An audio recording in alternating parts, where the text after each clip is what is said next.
1 കോടി അക്കൗണ്ടിൽ വന്നില്ലേ? ഓ 1 കോടി വന്നു. ആഹാ, കൺഗ്രാറ്റുലേഷൻ പറയാൻ വിളിച്ചതാണ്. Thank you. നമ്മളെ ടാക്സ് കഴിഞ്ഞിട്ട് 98 ലക്ഷം രൂപ. അപ്പൊ ഒരു സംശയം ചോദിച്ചോട്ടെ, സ്വപ്നത്തിൽ വിചാരിച്ചിരുന്നോ 1 കോടി രൂപ കിട്ടുമെന്നുള്ളത്?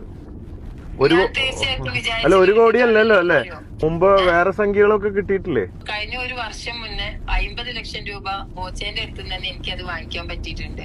വീണ്ടും 1 കോടിന്റെ ചെക്ക് ബോച്ചേന്റെ അടുത്ത് നിന്ന് എനിക്ക് വാങ്ങാൻ പറ്റിയിട്ടുണ്ട്. ഇതൊന്നല്ല എന്റെ വരുമാനം, മൊത്തം ഏകദേശം 4 കോടിയിലധികം 5 കോടിന്റെ അടുത്ത് വരുമാനം എനിക്ക് വാങ്ങാൻ പറ്റി. Thank you Boche, thank you. എന്നോട് താങ്ക് യു പറയേണ്ട കാര്യമില്ല, കാരണം എന്റെ പഞ്ചലൈൻ ഉണ്ടല്ലോ, do follow until you achieve or until you dye. ഒന്നില്ലെങ്കിൽ നേടുന്നത് വരെ അല്ലെങ്കിൽ ചാവുന്നത് വരെ. അബ്ദുൽ കലാം പറഞ്ഞ പോലെ നിങ്ങള് അത് ചെയ്തു, അതുകൊണ്ട് നിങ്ങൾക്ക് കിട്ടി.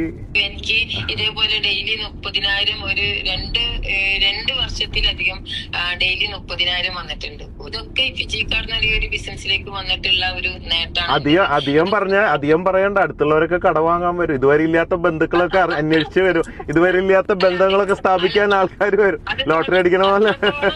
ഒരു കാര്യം, ഇത് റെക്കോർഡ് ചെയ്യുന്നുണ്ടോ നിങ്ങള്? ഞാൻ റെക്കോർഡ് ചെയ്യുന്നുണ്ട്, കാരണം ഇതൊക്കെ റെക്കോർഡ് ചെയ്ത് ഞാൻ അയച്ചു തന്നാ മതിയോ? കാരണം ഇതൊക്കെ വെച്ച്